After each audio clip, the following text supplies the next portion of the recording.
आणि शेअर मार्केटला घेऊन ओव्हरऑल नेगेटिव्हिटी ही का पसरलेली आहे तर तुम्हाला मी सांगतो, खूप मोजक्या लोकांनी, खूप कमी लोकांनी, बिनडोक लोकांनी मी म्हणेन स्पेसिफिकली, न अभ्यास करता शेअर मार्केटमध्ये गेले, काहीतरी चमकती गोष्ट बघून आणि तिथं जाऊन पैसे घालवले, न अभ्यास करता ट्रेड केले, पैसे ओतलेत आणि घालून बसले. बऱ्याच लोकांनी तर घर वगैरे घालून बसलेले आणि त्यांनी नेगेटिव्हिटी पसरवली की हा सट्टा बाजार आहे, हे इथं पैसे घालवण्याचा बेस्ट मार्ग आहे.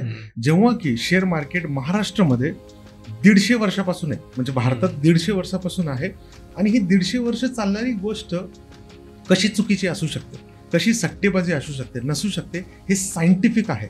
ह्याचा अभ्यास प्रॉपर करता येतो. आजच्या तारखेला सुद्धा 93% लोक सेबीच्या प्रमाणे लॉसेस करतायत. ते कुठलं क्षेत्र आहे तर ते फ्युचर अँड ऑप्शनमध्ये, म्हणजे डायरेक्ट त्यांना रातोरात श्रीमंत व्हायचंय किंवा कॉल्स अँड टिप्स मधून पैसे अचानक कमवायचे, 10,000 रुपये लावून 10,000 रुपये कमवून घ्यायचे. हे शक्य नसतं, असं कुठल्या क्षेत्रामध्ये होत नाही आणि शेअर मार्केटमध्ये सुद्धा ते एका प्रमाणापर्यंत होत नाहीच.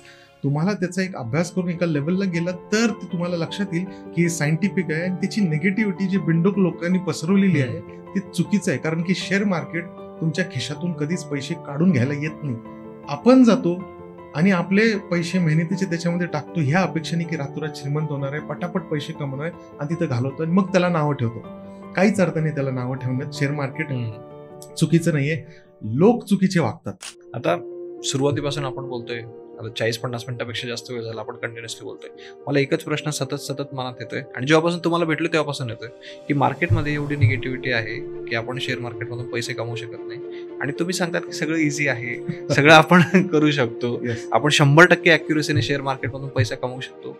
हे अजूनही माझ्या मनाला पटत नाही. तर शेवटचं काही ॲडवाइस तुम्ही देऊ शकतात?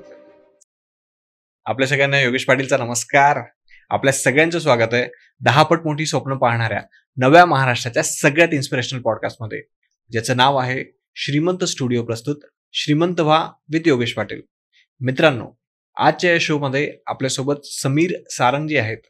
तर वेळ वाया न घालवता आपण डायरेक्टली गप्पांना सुरुवात करूयात.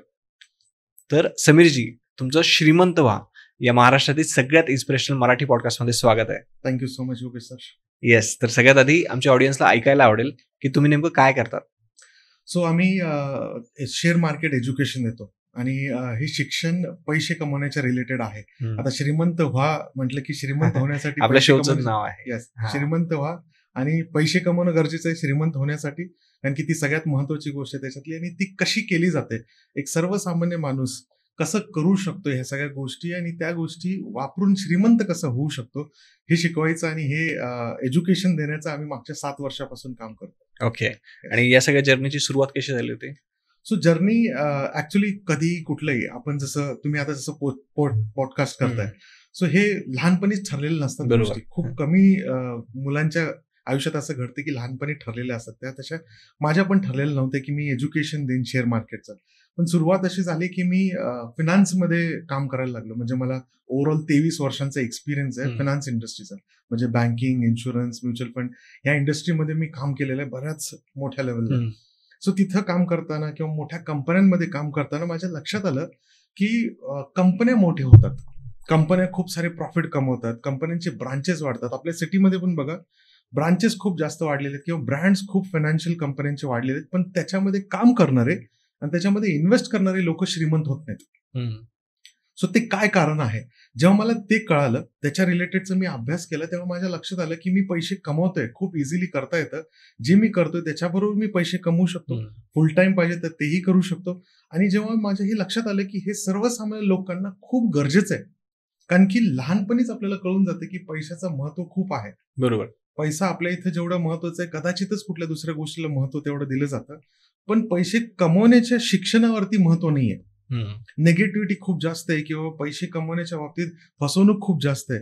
तर ती कशी हटवायची आणि कसं प्रामाणिकपणे लोकांना खूप इझी भाषेत मराठीत कसं शिकवता येईल हे मी डेव्हलप करू शकलो आणि ते लोकांना दिलं. तर त्याच्यामध्ये ऍक्च्युली खूप चांगले ब्रेक थ्रूज आहेत, खूप चांगले अचिव्हमेंट्स आहेत आणि कुठल्याही बॅकग्राऊंडचे व्यक्ती हे करू शकतात. तर तेव्हा मी डिसाईड केलं की नाही, हे एक प्रोफेशन करायला हरकत नाहीये, कारण की मी पैसे मला लागणारे मी कमवतोय, पण लोकांना लागणारे पैसे कमवण्याचा जो शिक्षण आहे ते शाळा कॉलेजमध्ये किंवा घरातल्यांकडून मोठ्या लोकांकडून मिळत नाही.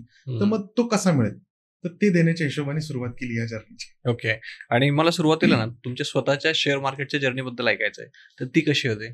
सो सुरुवात ऑब्व्हियसली शेअर मार्केट आपल्या इथं ना कुणालाच माहित नाही, कारण की हे कुठे शिकवलं जात नाही. जसं मी तुम्हाला सांगितलं, हे एक इच्छा असायला पाहिजे की मला पैसे कमवायचे. बरोबर, ते आतून आलं पाहिजे. येस, आतून ते असेल तर त्याच्या बाबतीचं शिक्षण तुम्ही घेतलात की तुम्हाला लक्षात येतं की ओके, हे मी करू शकतो का. आणि ते मी शिक्षण घेतलं, मी स्वतः शिकलो शेअर मार्केट. आणि त्याच्यात मी जेव्हा सुरुवात केली, मी तेव्हा जॉब मध्ये होतो. जॉब करता करता मी पैसे खूप चांगले कमवायला लागलो. म्हणजे महिन्याभराचे सॅलरीचे पैसे मी काही दिवसांमध्ये कमवत होतो. सो हे माझ्या लक्षात आलं की हे इझिली करता येते पार्ट टाइम मध्ये. आणि जर मी हे फुल टाइम करू शकलो तर मग काही टेन्शनच नाहीये. आणि हे असं डेव्हलप करता करता मी स्वतः पैसे कमवायला लागलो ट्रेडिंग मधून. त्याच्यानंतर सेटअप असे बनवले की मला ट्रेड करण्याची गरज नाही, तर ते टीम ट्रेड करेल, मी अनालिसिस करेन, अशेवाले गोष्टी केले. एज्युकेशन कसं द्यायचं त्याच्यात खूप मॉडिफिकेशन होत गेले. सुरुवातीला शिकवण्याची जी पद्धत होती, जशी लोकांचे प्रश्न विचारायची पद्धत होती, मार्केटमध्ये खूप सारे चेंजेस झाले. असे करत करत मी स्वतःचे पोर्टफोलिओ बनवू शकलो. मी बऱ्याच गोष्टी, माझे स्वप्न कंप्लीट करू शकलो. मी माझ्या घरातल्यांना त्या गोष्टी देऊ शकलो. ते सगळं करून मग त्याच्यानंतर हे प्रोफेशन मी घेतला. असं सुरुवात केली. पण मग आज आपण ज्यावेळेस समजा शेअर मार्केट बद्दल ऐकतो, तर मार्केटमध्ये खूप निगेटिव्हिटी आहे. लोकांना असं वाटतं की यार आपण पैसा नाही बनवू शकत, बरेच लोक लॉसेस करतात. येस. आणि तर तुम्ही त्याचं एज्युकेशन देतात. येस. मग लोकांना परत एकदा का सांगाल तुम्ही की लोकांनी शेअर मार्केटमध्ये का इन्व्हेस्ट करावं आजच्या कंडिशनला? सो तुम्ही बघाल, निगेटिव्हिटी जनरली बऱ्याच गोष्टींची होते आणि पैशाच्या रिलेटेडची निगेटिव्हिटी खूप फास्ट पसरते. आणि शेअर मार्केटला घेऊन ओव्हरऑल निगेटिव्हिटी ही का पसरलेली आहे, तर तुम्हाला मी सांगतो, खूप मोजक्या लोकांनी, खूप कमी लोकांनी, बिनडोक लोकांनी मी म्हणेन स्पेसिफिकली, न अभ्यास करता शेअर मार्केटमध्ये गेले, काहीतरी चमकती गोष्ट बघून आणि तिथं जाऊन पैसे घालवले. न अभ्यास करता ट्रेड केले, पैसे ओतलेत आणि घालून बसले सगळे. बऱ्याच लोकांनी तर घर वगैरे घालून बसलेले आणि त्यांनी निगेटिव्हिटी पसरवली की हा सट्टा बाजार आहे, हे इथं पैसे घालवण्याचा बेस्ट मार्ग आहे. जेव्हा की शेअर मार्केट महाराष्ट्रामध्ये 150 वर्षापासून आहे, म्हणजे भारतात 150 वर्षापासून आहे. आणि ही 150 वर्ष चालणारी गोष्ट कशी चुकीची असू शकते, कशी सट्टेबाजी असू शकते, नसू शकते, हे सायंटिफिक आहे. ह्याचा अभ्यास प्रॉपर करता येतो. आजच्या तारखेला सुद्धा 93% लोक सेबीच्या प्रमाणे लॉसेस करतायत. ते कुठलं क्षेत्र आहे, तर ते फ्युचर अँड ऑप्शन मध्ये. म्हणजे डायरेक्ट त्यांना रातोरात श्रीमंत व्हायचंय किंवा कॉल्स अँड टिप्स मधून पैसे अचानक कमवायचे, 10,000 रुपये लावून 10,000 रुपये कमवून घ्यायचे. हे शक्य नसतं. असं कुठल्या क्षेत्रामध्ये होत नाही. आणि शेअर मार्केटमध्ये सुद्धा ते एका प्रमाणापर्यंत होत नाहीच. तुम्हाला त्याचा एक अभ्यास करून एका लेवलला गेला तर ते तुम्हाला लक्षात येईल की हे सायंटिफिक आहे. आणि त्याची निगेटिव्हिटी जी बिनडोक लोकांनी पसरवलेली आहे ती चुकीचं आहे. कारण की शेअर मार्केट तुमच्या खिशातून कधीच पैसे काढून घ्यायला येत नाही. आपण जातो आणि आपले पैसे मेहनतीचे त्याच्यामध्ये टाकतो ह्या अपेक्षेने की रातोरात श्रीमंत होणार आहे, पटापट पैसे कमवणार आहे आणि तिथं घालवतो आणि मग त्याला नावं ठेवतो. काहीच अर्थ नाही त्याला नावं ठेवण्यात. शेअर मार्केट चुकीचं नाहीये, लोक चुकीचे वागतात आणि त्याची निगेटिव्हिटी पसरवतात. नाहीतर हे निगेटिव्ह असतं तर कधीच बंद झालं असतं ना, 150 वर्ष टिकलं नसतं. बरोबर. येस. आणि त्याचबरोबर आता तुम्ही एक गोष्ट सांगितली की लोक समजा एज्युकेशन न घेता डायरेक्टली इन्व्हेस्टिंग सुरू करतात आणि मग फेल झाले की मग त्याला ते नावं ठेवतात. तर यासोबतच आणखी अशा कुठल्या मिस्टेक्स आहेत की जो नवीन व्यक्ती असतो तो करत असतो शेअर मार्केटमध्ये? नवीन व्यक्ती चमकणाऱ्या गोष्टी कडे जास्त अट्रॅक्ट होतो आणि प्रत्येक चमकणारी गोष्ट सोनं नसते. बरोबर. दुसरी गोष्ट, याच्यामध्ये न शिकता तुम्ही ट्रेड करायला जाता. त्याच्या मागची काय सायकोलॉजी असते माहितीये का, की काही लोक याच्यात काय होतं की 5 वर्ष 10 वर्ष मेहनत करून, जॉब करून, बिझनेस करून, खूप तकलीफ वगैरे सगळ्या ह्या गोष्टी तुम्ही जर बघितलं तर हे घेतल्यानंतर त्यांना असं वाटतं की यार आता बस झालं, देवा प्लीज माझ्यावरती उपकार आणि काहीतरी मला आहे ना लॉटरी सारखे आयटम दे, मला अशा काहीतरी गोष्टी दे ज्याच्यातून मला पटकन हे सगळे प्रॉब्लेम सॉल्व्ह होतील. म्हणजे कर्ज नील होतील, प्रॉब्लेम सॉल्व्ह होतील, घरातले इश्यूज काय असतील तर ते क्लिअर होतील, मला मोठा पैसा येईल ज्याने मला माझे स्वप्न पूर्ण करता येतील. ह्याच्यासाठी रेडीमेड सोल्युशन पाहिजे असतं. मग तो कुठे जातो? कॉल्स अँड टिप्स वाल्यांकडे, मित्रांकडे, न्यूज चॅनलला फॉलो करतो किंवा अशा लोकांना ऐकतो जे स्वप्न दाखवतात की तुम्ही पैसे द्या, आम्ही स्वतः ट्रेड करू, तुम्हाला काहीच करायची गरज नाही, आम्ही तुम्हाला पैसे देऊ. किंवा आयपीओचे आजकाल नवीन फ्रॉड आलेले ते दाखवतात की बाबा तुम्ही याच्यात पैसे एवढेच टाका, बाकीचे आम्ही टाकू आणि तुम्हाला एवढा देऊ. तर तो एवढा जो पैसा असतो तो कुणीच तुम्हाला फ्री फुकटचा का बरं देईल? आणि हे फ्रॉड करणं का इझी आहे? कारण की अभ्यासच नाही ना लोकांचा. मी जर महाराष्ट्रामध्ये आता बघतोय, म्हणजे मी 7 वर्षापासून लोकांना शिकवतो, त्याच्यामध्ये महाराष्ट्राच्या प्रत्येक कान्याकोपऱ्यातून लोक आहेत माझ्याकडे, आणि त्यांना जेव्हा मी त्यांच्याशी बोलतो तर ते सांगतात सर मला काहीच बॅकग्राऊंड नाही. हा सगळ्यात मोठा प्रॉब्लेम आहे की बॅकग्राऊंडच नाहीये, माहीतच नाहीये, आणि माहीत नसल्यामुळे फसवणूक खूप इझी आहे. बरोबर. कुठल्याही चमकत्या गोष्टीच्या मागे फसवणूक होतेच, तर तसं इथं पण होते. येस. त्यानंतर आता आपण तुम्ही फ्रॉड बद्दल बोललात. येस. तर हे थोडंसं आणखी डिटेलमध्ये जाणून घ्यायचंय मला की शेअर मार्केटमध्ये कसे फ्रॉड चालतात, आणि त्याच्यानंतर जी एज्युकेशन इंडस्ट्री आहे शेअर मार्केटची त्याच्यामध्ये कशा पद्धतीने फ्रॉड चालतात. खूप छान प्रश्न आहे. फ्रॉड तुम्ही बघा की याच्यात बरेच सेगमेंट आहेत जे लोकांना माहित नाही, जसं की आयपीओ हा जो प्रकार आहे आपण त्याच्याबद्दल बोलूच, पण हा असा आयपीओ प्रकार आहे की जो जनरली मिळत नाही लोकांना. ओके, तर त्याच्यात कंपन्या काही आहेत असे जे बाहेर बसलेले आहेत ना, लोक इंडियाच्या बाहेर बसलेले आहेत, आणि ते व्हॉट्सअपवरती कम्युनिकेट करून फसवतात लोकांना. बरं, त्याआधी आपण आयपीओ बद्दल जाणून घेऊ की आयपीओ एक्झॅक्टली काय असतं. ओके, ठीक आहे. सो आयपीओ, आता नावातच तुम्हाला मी त्याचं मजेशीर एक गोष्ट पण सांगेन तुम्हाला. आयपीओ म्हणजे काय, initial public offer. Okay, so याचा मराठीत अर्थ काय होतो की सुरुवातीला एका कंपनीने दिलेली पब्लिकला ऑफर. सो ही ऑफर का बरं बनवलेली आहे, ही का तरतूद दिलेली आहे, केलेली आहे. सो ही सरकारने बनवलेली तरतूद आहे की प्रत्येक कंपनी जी त्यांचे शेअर मार्केटमध्ये घेऊन येते ती यायच्या आधी पब्लिकला एक ऑफर देईल की कमी भावात तुम्ही आमचे शेअर्स घ्या. जेव्हा शेअर मार्केटमध्ये ते शेअर्स लिस्ट होतील, जे की आठवड्याभराच्या आत लिस्ट होतात ऑफर देण्याच्या, त्याच्यामध्ये खूप चांगले रिटर्न्स मिळतात. जे जनरल लोकांना, सर्वसामान्य लोकांना चांगले रिटर्न्स कमवण्याचे कोणते मार्ग नाहीत. 5-7%, 10-12% वार्षिक मिळतात, त्याच्या पलीकडे मिळत नाहीत. आयपीओ मधून जनरल पब्लिक खूप चांगले पैसे कमवू शकतो, पण ह्याचे एज्युकेशनच दिलेलं नाही. हा प्रॉब्लेम आहे. सो हे तुम्ही आयपीओ जर तुम्ही शिकलात खूप कमी रिस्कमध्ये वर्षातून 50 ते 60 चांगल्या मोठ्या कंपन्यांचे आयपीओ येतात, त्याच्यातले तुम्हाला 2 ते 4 जरी मिळाले तरी मस्त पैसा कमवू शकतात पर्सेंटेज वाईज. आणि हे सर्वसामान्य लोकांसाठी आहे, कारण की त्याच्यामध्ये 15,000 मॅक्सिमम इन्व्हेस्टमेंट लागते एका आयपीओला. रिटर्न्स 10% पासून ते 200-300% पर्यंतचे एका दिवसात रिटर्न्स मिळतात. मी सांगत नाही की दर दिवशी मिळतील, पण लिस्टिंगच्या वेळेला एवढे मिळू शकतात. आणि त्याचा अभ्यास कंपनी कशी निवडावी, कसं अप्लाय करावं, हे जर तुम्ही शिकून घेतलं डेफिनेटली तुम्हाला फायदे होतील याच्यात. ओके, आता आपण आयपीओच्या फ्रॉड्स बद्दल बोलूया. सो फ्रॉड असे आहेत की याच्यामध्ये लॉटरी सिस्टम असते, म्हणजे आयपीओ सगळे अप्लाय करतात, सगळ्यांना नाही मिळत. सो कंपनी काय करते, जेव्हा ऑफर देते तेव्हा त्यांना ठराविक पैसा पाहिजे असतो. लेट्स कन्सिडर 500 करोड पाहिजेत त्यांना. सो 500 करोड पेक्षा जास्त लोक पैसे द्यायला तयार होतात, पण सगळ्यांना ते मिळत नाहीत. म्हणजे 100 लोकांनी अप्लाय केलं तर त्याच्यातले 20 लोकांना मिळालं फॉर एक्झाम्पल.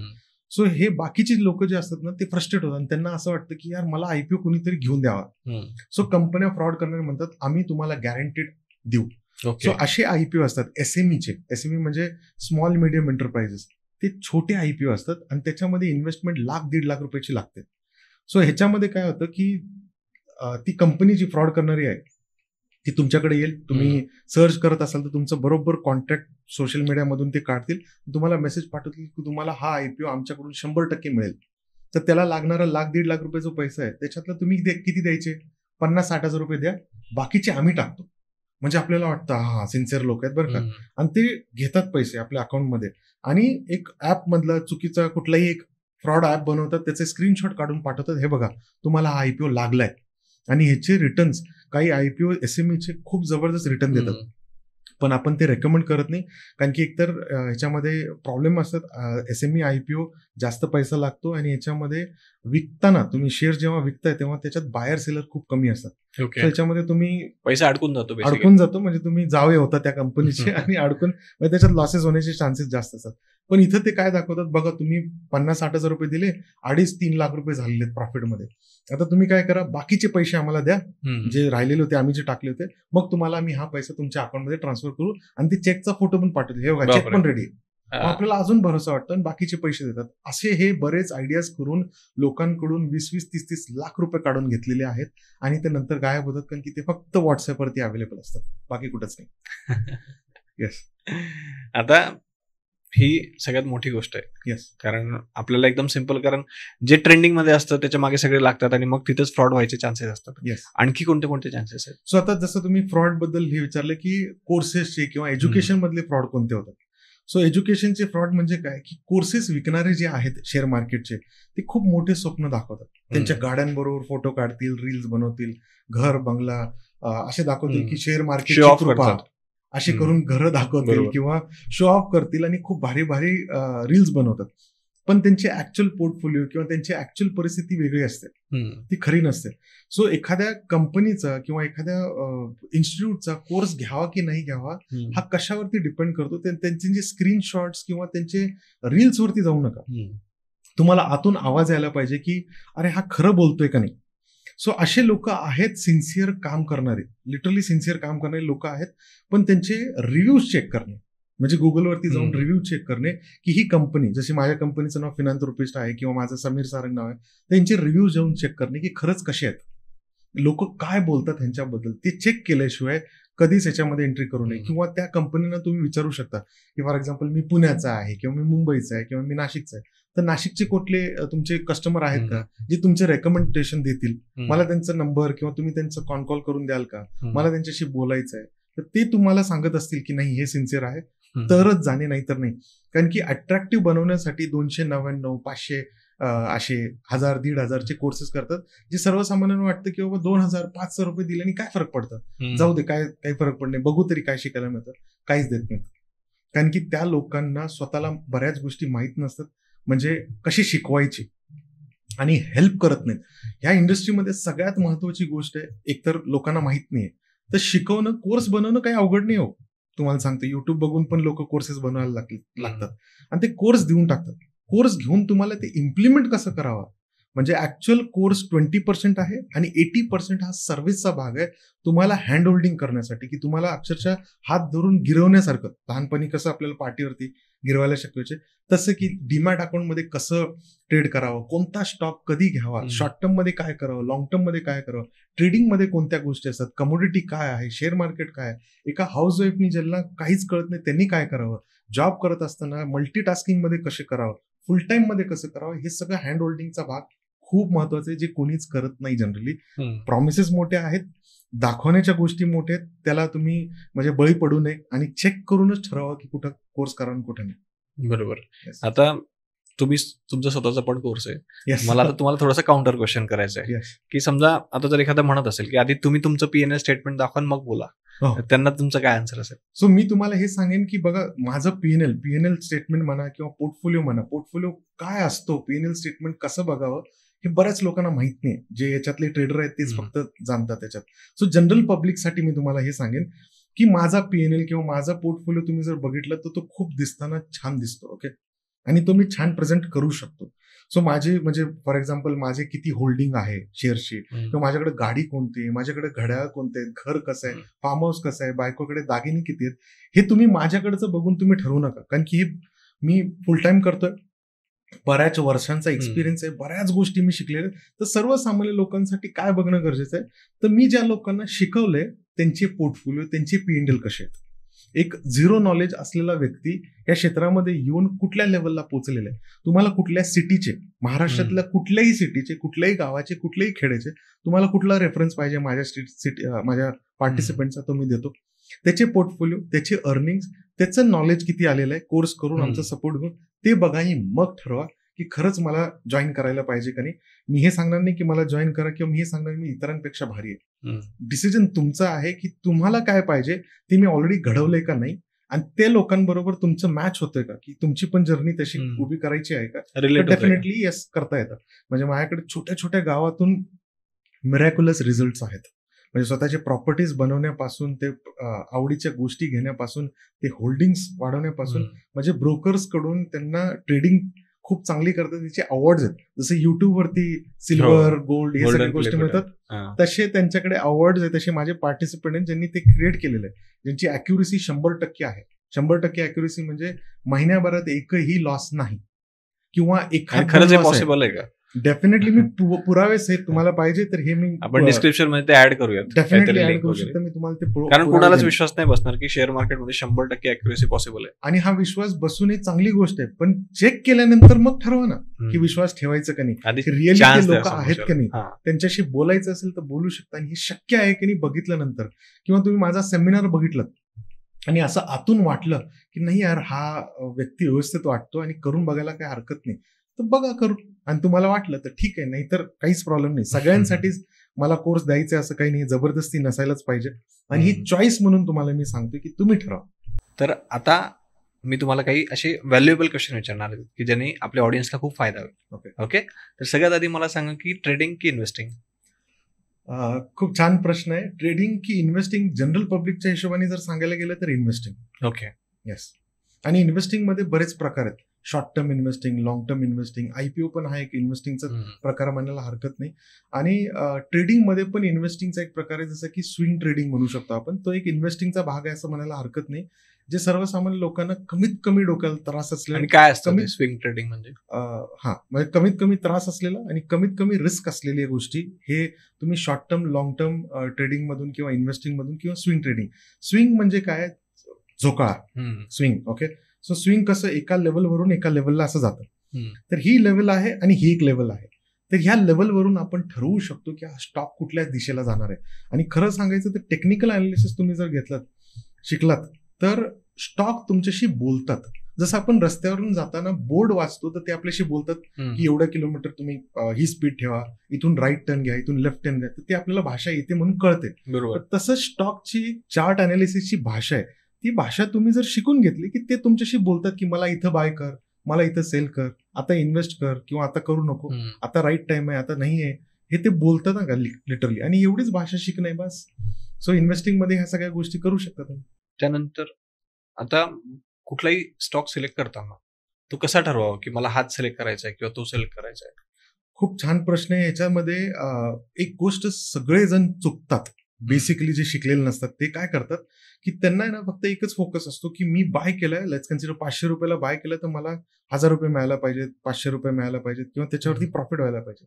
तुम्हाला ह्याच्या व्यतिरिक्त थोडासा अजून अभ्यास केला तर तुम्हाला लक्षात हे येईल की मी एंट्री करताना, म्हणजे कुठलीही गोष्ट, म्युच्युअल फंड घ्या, शेअर मार्केट घ्या, सोनं घ्या, घर घ्या, एंट्री करताना तुम्हाला माहित पाहिजे मी कशासाठी घेतोय, किती दिवसासाठी घेतोय आणि मला काय पाहिजे त्याच्यातून. सो मी सपोज एखादा स्टॉक डिसाईड करतोय की मला कधी घ्यायचा आहे, तर तो कधी घ्यायचा आहे ह्याच्याबरोबर तुम्हाला हे माहित पाहिजे मला काय ह्याच्यातून अपेक्षित आहे. फक्त प्रॉफिट? कारण की त्याच्या व्यतिरिक्त बऱ्याच गोष्टी त्याच्यात, बोनस आहे, डिव्हिडंड आहे, राईट इश्यू आहे, बायबॅक आहे, हे सगळे फायद्यातलेच गोष्टी आहेत. सो तुम्ही एंट्री करताना ठरवलात किंवा मला स्विंग किंवा शॉर्ट टर्म ट्रेडिंग करायची, तर ती काही आठवड्यांची असते, काही दिवसांची किंवा आठवड्यांची असते. लॉंग टर्म करायचं असेल तर लॉंग टर्म मध्ये बरेच लोक फसतात की काही लोक म्हणतात लॉंग टर्म म्हणजे 6 महिने किंवा लॉंग टर्म म्हणजे 1 वर्ष. लॉंग टर्म म्हणजे ऍक्च्युअल लॉंग टर्म हे 10 वर्ष प्लस असायला पाहिजे, की तुम्ही घेतलाय कमीत कमी 10-15 वर्षासाठी ठेवताय किंवा विकण्यासाठी घेतच नाहीये. सो त्याच्यामध्ये पैशांमध्ये बरेच प्रकार आहेत जे डिव्हिडंड बोनस मधून तुम्हाला प्रॉफिट होतात आणि भयान मोठे मोठे प्रॉफिट आहेत. आणि ते त्याचे एक्झाम्पल जर मी तुमच्या समोर मांडले तर तुम्हाला पटणार नाही की काही करोडोंमध्ये जातात. म्हणजे हे सेबीकडून अलाउड नाहीये की तुम्ही अशा गोष्टी दाखवून लोकांना प्रवृत्त करणे, कारण की सगळ्यांना ते मिळणार नाही अभ्यास केल्याशिवाय. सो अभ्यास करण्यावरती प्रवृत्त करतो आम्ही की तुम्हाला एंट्री करायची किंवा तुम्हाला कोणताही स्टॉक घ्यायचा तर तो कसा बघावा, तर अभ्यास करावा आधी की कोणता स्टॉक, कोणती कंपनी निवडावी, शॉर्ट टर्म साठी कोणती कंपनी निवडावी, लॉंग टर्म साठी टेक्निकल प्रमाणे कसं बघावं, फंडामेंटल प्रमाणे कसं बघावं. हे जर 2-4 गोष्टी जरी तुम्ही शिकलात, जे की खूप इझी आहेत, हे शिकलं तर तुम्हाला पूर्ण कळेल की माझ्या मेहनतीचा पैसा कुठं गुंतवावा जेणेकरून तो वाढतो. ओके, आता तुम्ही टेक्निकल अनालिसिस पण सांगितलं आणि फंडामेंटल पण सांगितलं, हे थोडंसं डिटेलमध्ये सांगा आणखी. की टेक्निकल अनालिसिस म्हणजे चार्ट रीडिंग. ओके, त्याच्यामध्ये सगळ्यात महत्वाची गोष्ट म्हणजे कॅन्डलस्टिक्स. ओके, जे जगभरात सगळ्याच ठिकाणी वापरले जातात आणि हे एवढे सोपे आहेत की त्याच्यामध्ये सगळ्यात पहिली गोष्ट म्हणजे 2च कलरचे कॅन्डल्स असतात, एक रेड आणि ग्रीन. आणि ते काहीतरी फॉर्म करतात, म्हणजे पॅटर्न फॉर्म करतात. म्हणजे ह्याची बॅकग्राऊंड जर तुम्हाला द्यायची असेल तर जॅपनीज एका माणसाने ही कॅन्डलस्टिक्स तयार केले 200-250 वर्ष आधी. ओके, तो शेती करायचा आणि त्याचे शेतीचं म्हणजे त्याचं धान्य विकायला जेव्हा जायचं तर त्याला कळायचं की नाही की नेमके मी किती रुपयाला विकायला पाहिजे, मार्केट कुठली राईट प्राइस आहे हे माहितच नाही. आजकाल आपल्या शेतकऱ्यांना सुद्धा माहित नाही. तर त्याचा त्यांनी चार्ट बनवला. चार्ट म्हणजे रोजची प्राइस त्यांनी सुरुवात केली नोट डाऊन करायला आणि त्याच्यामध्ये त्याच्या लक्षात आले की काही पॅटर्न बनते. म्हणजे तुम्हाला सिंपल सांगायचं, आपण भाजीपाला घ्यायला जातो, सपोज कांदे आहेत. सो कांदे 100-125 रुपये म्हणजे थोडे महाग झाले, 20-30 रुपये म्हणजे स्वस्त झाले. पण एक नवखा व्यक्ती जर बाजारात जातोय आणि त्याला तुम्ही सांगितलं कांदे घेऊन या, तर किती रुपयाचे महाग आहेत आणि किती रुपयाचे स्वस्त आहेत हे माहितच नाही त्याला. बरोबर, फर्स्ट टाइम तसंच जातोय, yes. एक्सपिरियन्सच नाही काय. तसंच शेअर मार्केटमध्ये तुम्ही पहिल्यांदा आलात तर कोणता स्टॉक घ्यावा, तो स्वस्त आहे की महाग आहे आणि तो महाग होणार आहे म्हणजे ह्याच्यानंतर प्राइस वाढणार आहेत की खाली येणार आहेत, हे जर चार्ट रिडिंग तुम्ही जर शिकलात, कॅन्डलस्टिक्स खूप सिम्पल आहे, जे बोलतात ते शिकलं की तुम्हाला कळतो की बाबा मी स्टॉक कोणता घ्यावा आणि कधी घ्यावा, ज्याच्यामुळे मला फायदे होतील की नाही आणि माझी रिस्क किती आहे. जर मी आता हे स्टॉक घेतोय, लेट्स कन्सिडर 200 रुपयाचा मी स्टॉक बाय केला आणि तो खाली पडला तर मी तो किती सहन करावा, ती सहनशीलता एंट्री करायच्या आधी आपण ठरवू शकतो. हे खूप मोठा ऍडव्हान्टेज आहे शेअर मार्केटचा, जो कधीच कुठंच अवेलेबल नाहीये आणि हे लोक शिकत नाहीत म्हणून पैसे घालून बसतात, मग सांगतात शेअर मार्केट आपल्यासाठी नाहीये. ओके. त्याचबरोबर टेक्निकल अनालिसिस मध्ये एक इंडिकेटर नावाचा पण प्रकार मी ऐकलाय, तर ते इंडिकेटर्स खरंच काम करतात का? म्हणजे इंडिकेटर हा जो प्रकार आहे तुम्हाला सांगतो, याच्यावरती बरेच लोक त्यांचं म्हणजे बिझनेस चालवतात. पण इंडिकेटर 2 प्रकारचे असतात बेसिकली, एक लॅगिंग आणि एक लीडिंग. लॅगिंग म्हणजे काय की जो झाल्यानंतर इंडिकेटर काय असतो हे थोडक्यात सांगा ना. हो, मी सांगतो ना की 2 प्रकारची लीडिंग इंडिकेटर्स असतात, एक लीडिंग आणि एक लॅगिंग.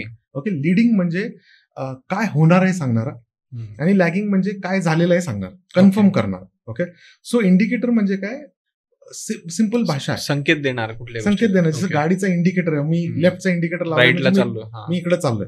सो इथले इंडिकेटर्स तुम्हाला मार्केट संपल्यानंतर तुम्ही जेव्हा चेक कराल तुम्ही म्हणाल 100% काम करतात. इंडिकेटर मार्केट संपल्यानंतर 100% रिझल्ट आहे त्याचे, पण चालू मार्केटमध्ये त्याचा काहीच उपयोग नाही.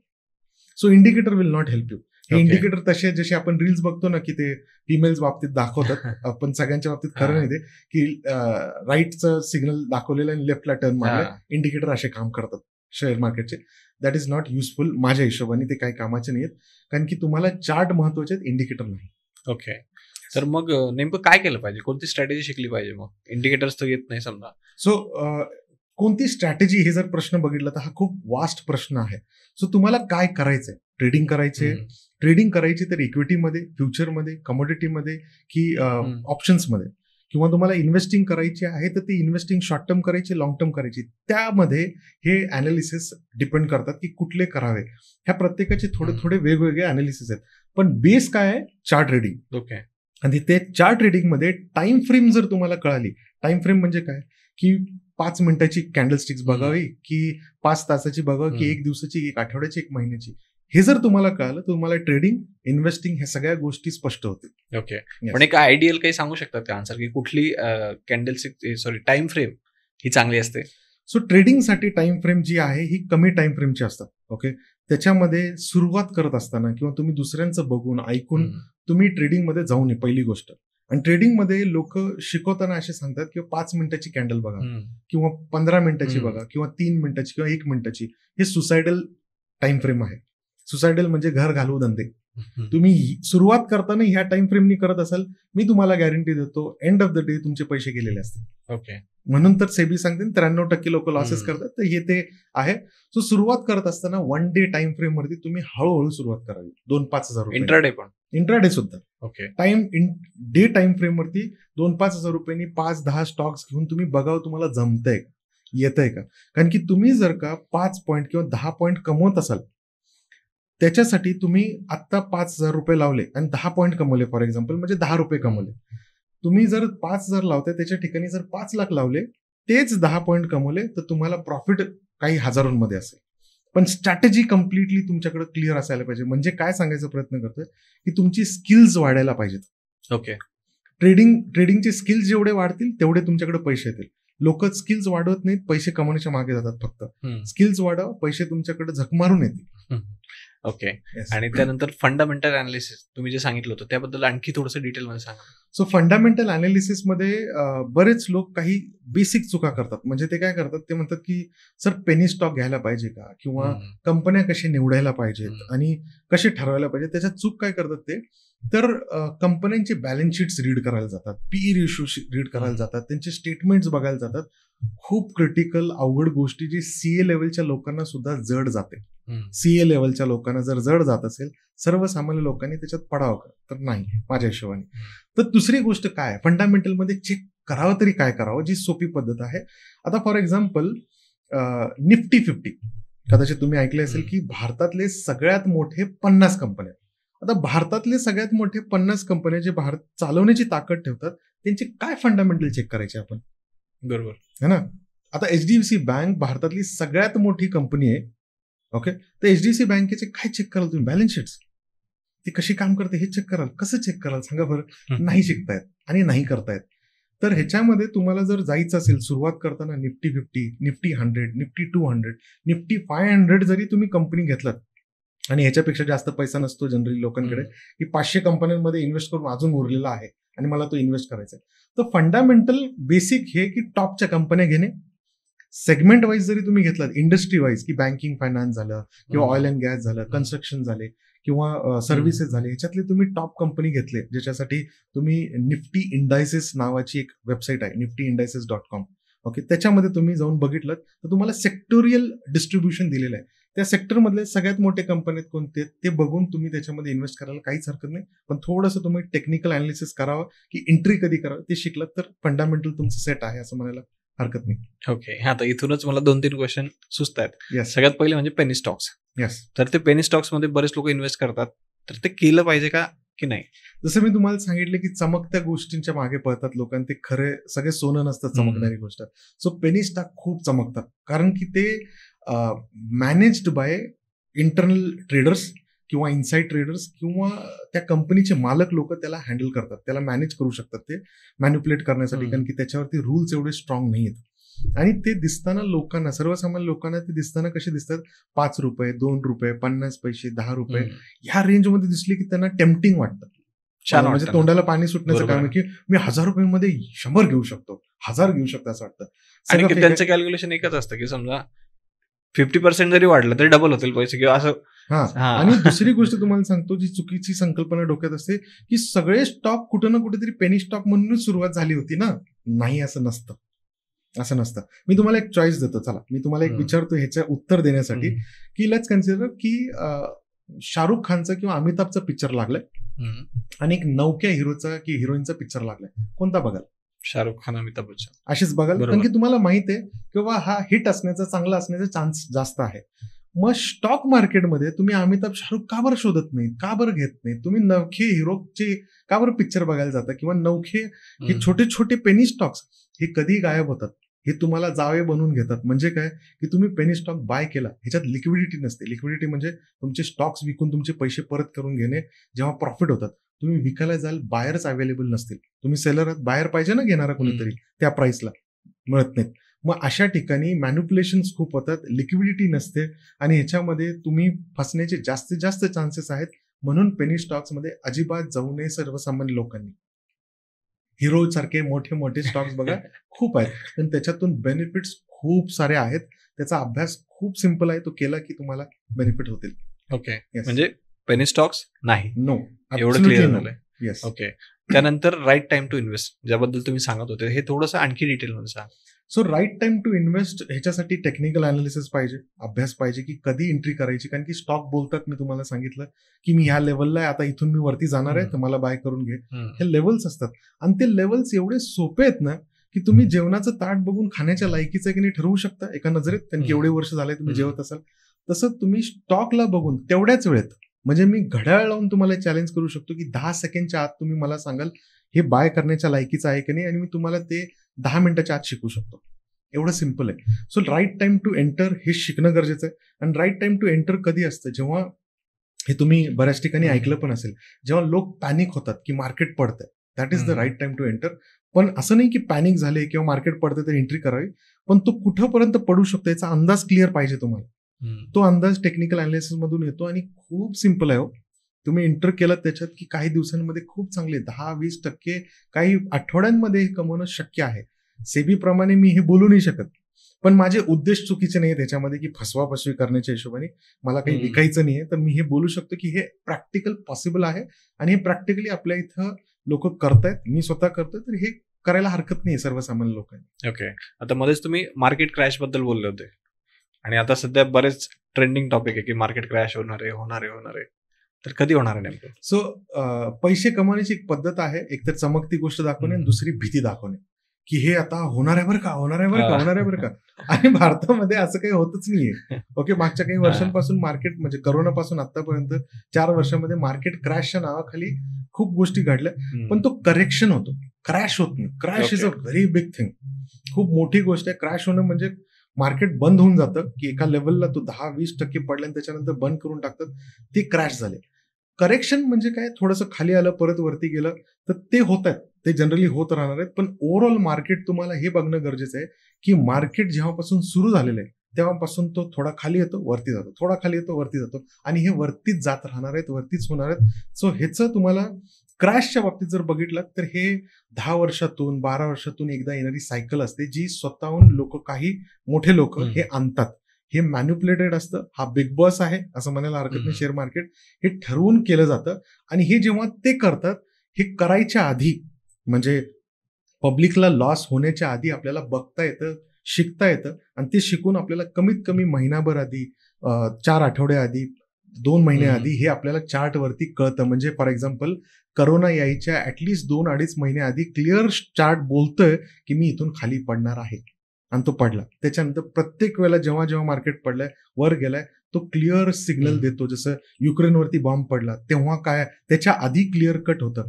हे कसं घडतं, कारण की ह्या सगळ्या गोष्टी प्लॅन्ड असतात. बॉम्ब टाकणे, पुटिननी अचानक सकाळी उठला, बायकोशी भांडला आणि डोकं फिरलं त्याचं, आणि त्याला वाटलं नाही आज बॉम्ब टाकायचा, असं नाही झालेलं असणार. प्लॅन्ड असेल, राईट. सो प्लॅन काही महिन्यांपासून, दिवसांपासून केला असेल तर आतल्या लोकांना माहित आहे की आम्ही हे करणार आहोत. सो ते आधीच शेअर्स विकून देतात, प्रॉफिट बुक करून टाकतात. तेव्हा जे होतं, चार्ट ऑटोमॅटिकली चेंज होतो, कारण की चार्टला कळत नाही कोण बाय सेल करतंय, आणि ते चेंज झालं की चार्ट तो दाखवतो की इथून खाली पडणार आहे. आणि बॉम्ब पडायच्या ऍटलिस्ट 4 आठवडे आधी, 3 आठवडे आधी तिथं सिग्नल आलाय की पडणार आहे.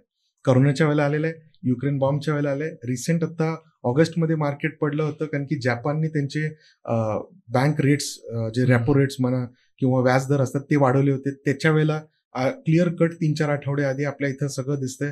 किंवा US मध्ये जे स्ट्राईक चाललेले आहेत, त्याचे एम्प्लॉयमेंटचा प्रॉब्लेम झाला होता, किंवा कुठल्याही देशांच्या मध्ये लढाई होते, किंवा इंटरनॅशनल नॅशनल लेवलची न्यूज असतात, त्याच्या कमीत कमी 3-4-6 आठवडे आपल्याला क्लिअर कट सिग्नल येतो. तो जर आपण शिकलो तर आपण कधीच ह्या मॅन्युप्युलेशन मध्ये किंवा ह्या बिग बॉसच्या नादात आपण फसून जाणार नाही, आणि आपण पैसे सेफली कमवू शकतो. बरोबर. आता याच्यामध्ये आणखी एक मुद्दा येतो, समजा की जे असं काही लोक म्हणतात की शेअर मार्केट जे असतं ते फक्त काही लोक चालवत असतात, हो, आणि ते मॅनिप्युलेट करत असतात. Yes. मग तरी पण आपण पैसे कमवू शकतो का? म्हणजे सामान्य जो रिटेलर असतो किंवा छोटा माणूस आहे, ओके, ज्याच्यात छोटा अमाऊंट आहे, तो कमवू शकतो का पैसे? येस. आता तुम्हाला सांगतो एखादी बातमी, फॉर एक्झाम्पल आता राकेश झुंझुनवाला राहिले नाहीत, पण ते जेव्हा होते तेव्हा त्याच्या रिलेटेड खूप न्यूज यायचे की राकेश झुंझुनवाल्यांनी 6 दिवसात 900 करोड कमवले, किंवा टायटनमध्ये त्यांनी शेअर घेतला, एवढे 100 करोडचा त्यांनी प्रॉफिट केला. पण तो झालेल्या न्यूजचा काहीच फायदा नाहीये, की त्यांनी कमवले, झालं. पण राकेश झुंझुनवाल्यांनी कधी बाय केलं, का बाय केलं, ही वेळ आपल्याला कळू शकते का? तर येस, कळू शकते.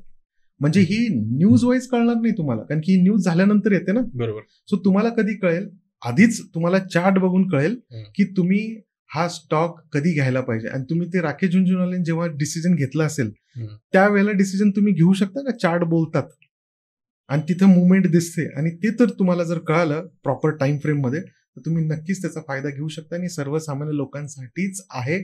आणि हे किती मॅन्युप्युलेट करत असतील तरी ते डिसिजन घेतायत ना, आज ना उद्या कधीतरी घेतीलच ना. तर त्या डिसिजनच्या वेळेला आपल्याला जर कळालं, आपण सेफली त्याच्यातून बाहेर पडू शकतो किंवा एंट्री करू शकतो एक्झॅक्ट वेळेला. पॉसिबल आहे. म्हणजे तुमचं असं म्हणणं आहे की हे लोक जरी मॅनिप्युलेट करत असले तर त्याचे सिग्नल्स तुम्हाला कळून जातात, म्हणजे सामान्य लोकांना कळून कारण की चार्ट मध्ये कोण बाय करतोय, सेल करतोय, त्याच्याप्रमाणे तो, म्हणजे आता मोठे लोक बाय करतात तर चार्ट मध्ये ते दिसणार नाही असं नसतं, ते येणारच आहे. बरोबर. ते होतच, ते मग कम्प्युटराइज आहे ना सगळं, ते मी शिकलो तर झालं. बरोबर.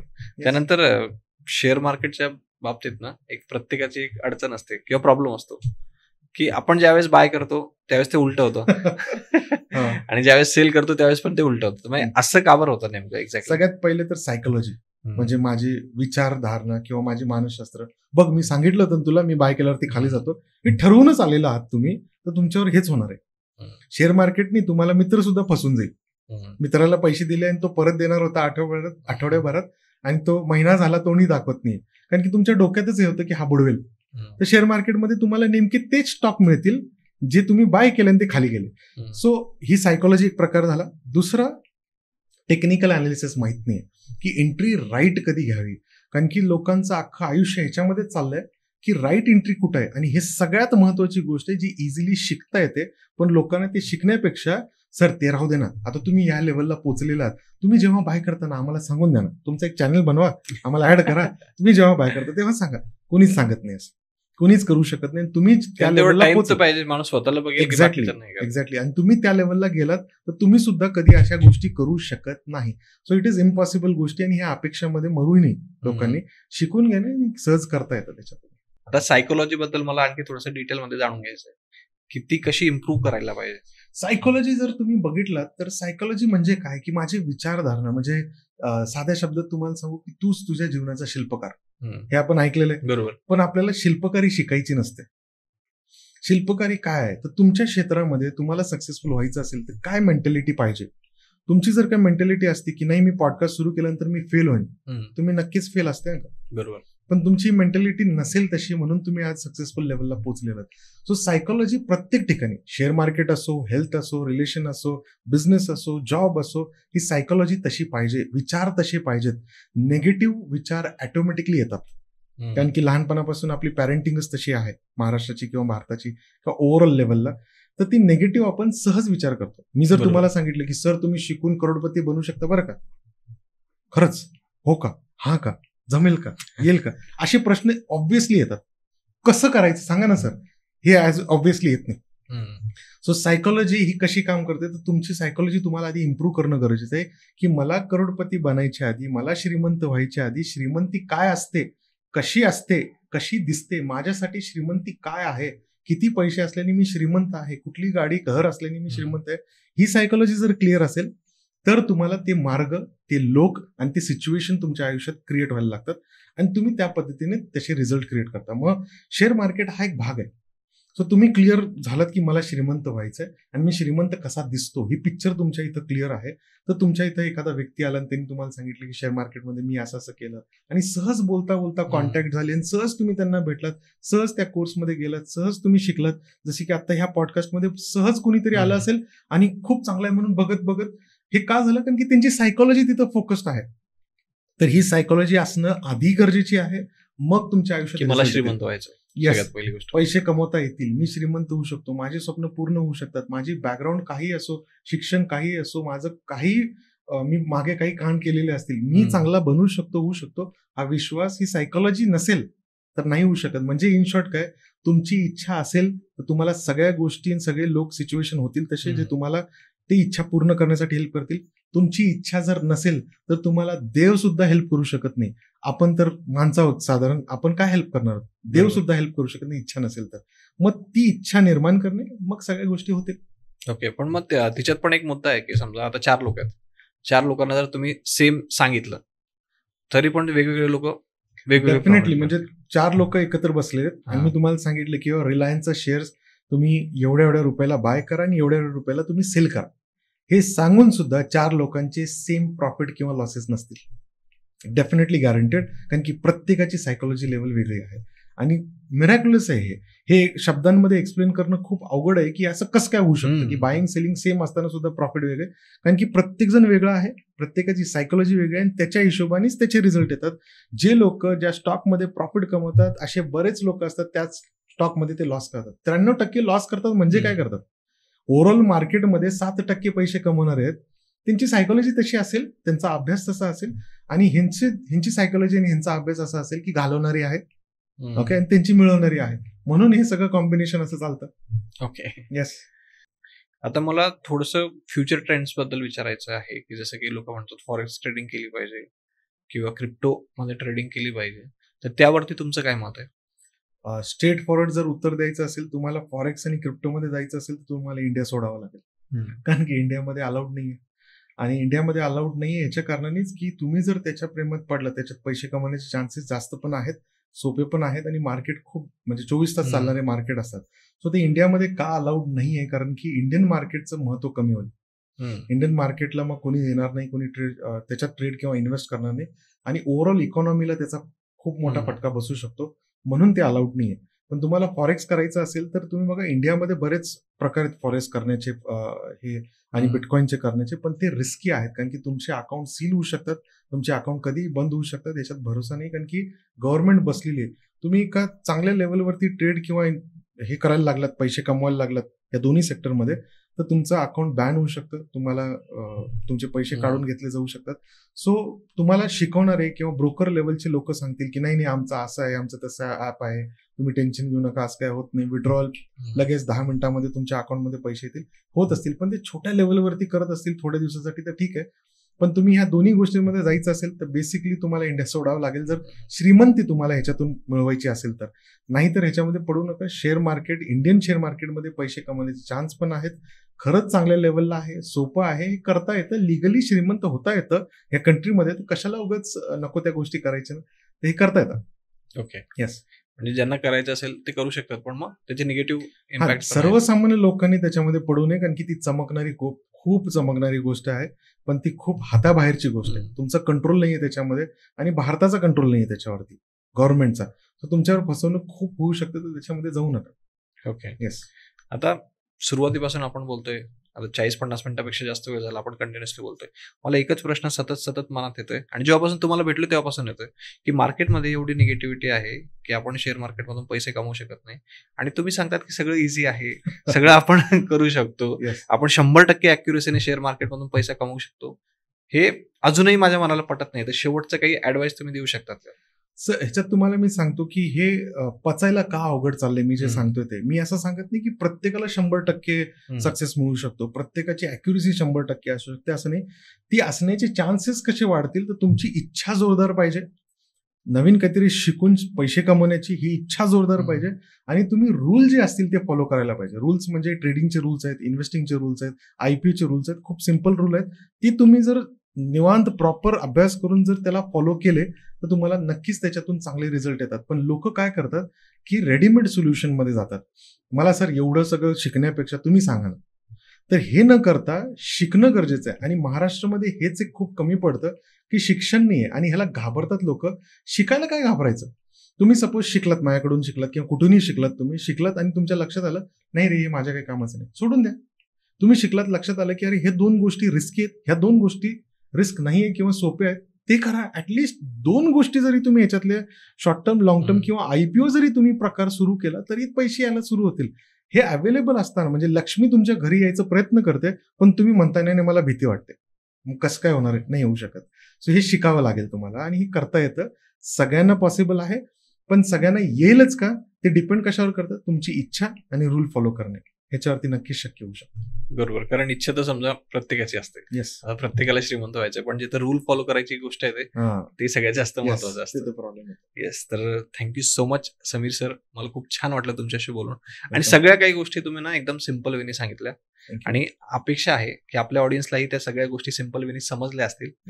आणि जर समजा तरी कोणाच्या मनात जर काही क्वेश्चन्स असले तर मी डिस्क्रिप्शन मध्ये आणि कमेंट्समध्ये तुमच्या डिटेल्स देऊन टाकतील, लोक तुम्हाला डायरेक्टली कॉन्टॅक्ट करू शकतील. Thank you so much. तुमचा एक्सपिरियन्स कसा होता? खूप छान, खूप आवडलं. ऍक्च्युली मी जेव्हा तुमचं नाव पहिल्यांदा ऐकलं, श्रीमंत व्हा असं, तिथंच असं छान वाटायला लागलं आणि तेव्हापासूनच माझी इच्छा होती की तुम्हाला भेटावं आणि मी पण इथे यावं, लोकांना बऱ्याच गोष्टी महत्वाच्या द्यायला पाहिजे तुमच्या ह्या सगळ्या अनुषंगाने. कारण की तुम्ही जे करताय, खूप कमी लोक असतात जे फक्त स्वतःचं नाही तर लोकांचं बघतात. तुम्ही इथं लोकांचं बघताय, श्रीमंत व्हा म्हणून सांगताय, मी होतो म्हणून सांगत नाही. तर त्याच्यासाठीच खरंच मला खूप छान वाटलं. थँक्यू सो मच, तुम्ही मला इथं बोलवलात आणि अजून असे पॉडकास्ट करू अशी खूप इच्छा आहे माझी, कारण की लोकांना बऱ्याच गोष्टी देऊ शकतो आपण. लवकरच भेटू आणि थँक्यू सो मच. आता समीरजी, आपला पॉडकास्ट तर झालेला आहे, पण मला जर तुम्हाला काही पर्सनल ऍडवाइस द्यायची असेल तर ती काय असेल? सो तुम्हाला एक सांगतो की एक नेगेटिव्ह मी एक्झाम्पल देतो आणि त्याच्यातून आपण तुम्हाला मी जी गोष्ट महत्वाची ती सांगतो. ओसामा बिन लादेन, जगप्रसिद्ध नेगेटिव्ह माणूस, तुम्हाला सगळ्यांना माहिती आहे. त्यांनी विचार केला की जगातल्या सगळ्यात श्रीमंत, सगळ्यात पॉवरफुल कंट्रीवरती अटॅक करायचा. त्याची जे काही कारण असतील ते विचार करा. हे विचार करणे पण अवघड आहे का? अमेरिकावरती अटॅक करणे म्हणजे छोटी गोष्ट नाही, पण त्यांनी विचार केला. त्यांचेच विमानं घेऊन, त्यांच्याच बिल्डिंग, सगळ्यात मोठ्या जगातल्या बिल्डिंग वरती त्यांनी हमला करून करोडो रुपयाचा लॉस केला, हजारो लोकांचे जीव घेतले आणि त्यांची पूर्ण बँड वाजवून टाकली. जगभरातली सगळ्यात मोठी नेगेटिव्ह अशी एक घटना घडली. ओके, हे एक सर्वसामान्य माणसांनी सुरुवात करून विचार करून त्या लेवलला जाऊन त्यांनी ते म्हणजे किती वेडापणा असेल, किती पॅशन तेच ना. डोक्यात भरलं असेल की एवढी मोठी गोष्ट घडवून दाखवायची आणि त्यांनी केली. मी तुम्हाला सांगतोय सर की आपण आपल्या लेवलवरती माझं घर, माझे घरातले श्रीमंत व्हायला पाहिजे, त्यांची इच्छा पूर्ण व्हायला पाहिजे, मी श्रीमंत व्हायला पाहिजे, माझे स्वप्न पूर्ण व्हायला पाहिजे, ह्याच्यासाठी जोरदार इच्छा का बरं ठेवत नाही? हे लोक सगळ्यात कमी तिथं पडतात. तुम्ही जर जोरदार इच्छा ठेवली की पाऊस पडला, ऊन पडलं, आजारी आहे, मला बरं वाटतंय, छान वाटतंय, आवडतंय, नाही आवडतंय, मी श्रीमंत होणार, ही जर का तुमची जबरदस्त इच्छा असेल, तुम्हाला कुणीच थांबवू नाही शकत. ही ठेवा, होऊन जाईल. जर त्याचं झालं, ओसामा बिन लादेनची नेगेटिव्ह गोष्ट जर होऊ शकते, तर माझी चांगलीच गोष्ट नाही, मी कोणाचं वाईट बघतोय. बरोबर. तर ही इच्छा ठेवणं गरजेचं आहे. नाहीतर लोक थोडीशी सर्दी झाली की टेन्शन घेतात आणि ऑफिसला ऑफ घेतात. सर थोडीशी सर्दी आहे किंवा मला ताप आलेला आहे, मला आज बरं वाटत नाही, मी येणार नाही. पण तुमची इच्छा एवढ्या एवढ्या छोट्या गोष्टींनी तुम्ही बंद पडताय. किंवा तुम्ही शेअर मार्केटमध्ये खूप एन्थुझियास्टिकली गेलात आणि पहिलाच ट्रेड केला, त्याच्यात ₹200 लॉस झाला. लगेच नाही मी बरोबरच, मी ऐकलं होतं हे चुकीचं आहे. आणि ही कोणती इच्छा झाली? अशी किती अडचणी ओसामा बिन लादेनला आलेले असतील, खूप मोठ्या लेवलचे आलेले असतील. एवढ्याशा अडचणी तुम्ही जर मागे राहत असाल तर कधीच काही होऊ शकत नाही. कुठलीही अडचण काही आली, मी समोर जाईन, ही जर तुमची इच्छा असेल, तुम्हाला कोणीच थांबवू शकत नाही श्रीमंत होण्यापासून. ही गॅरंटी. बरोबर. म्हणजे मला 2-3 गोष्टी समजल्या याच्यातून.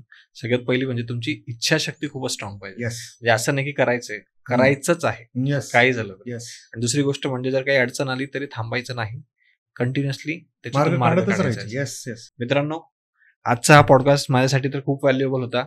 अपेक्षा करतो की तुमच्यासाठी असेल. आणि जर तुमची अशी आशा असेल, तुमची इच्छा असेल की याचा नेक्स्ट एपिसोड पण यायला पाहिजे, तर हा व्हिडिओ तुम्ही जास्तीत जास्त तुमच्या मित्रांसोबत शेअर केला पाहिजे. या व्हिडिओला आत्ताच लाईक करा आणि आपलं जे श्रीमंत स्टुडिओ चॅनल आहे त्याला सबस्क्राईब करायला विसरू नका. Thank you so much. Thank you sir. Yes, thank you.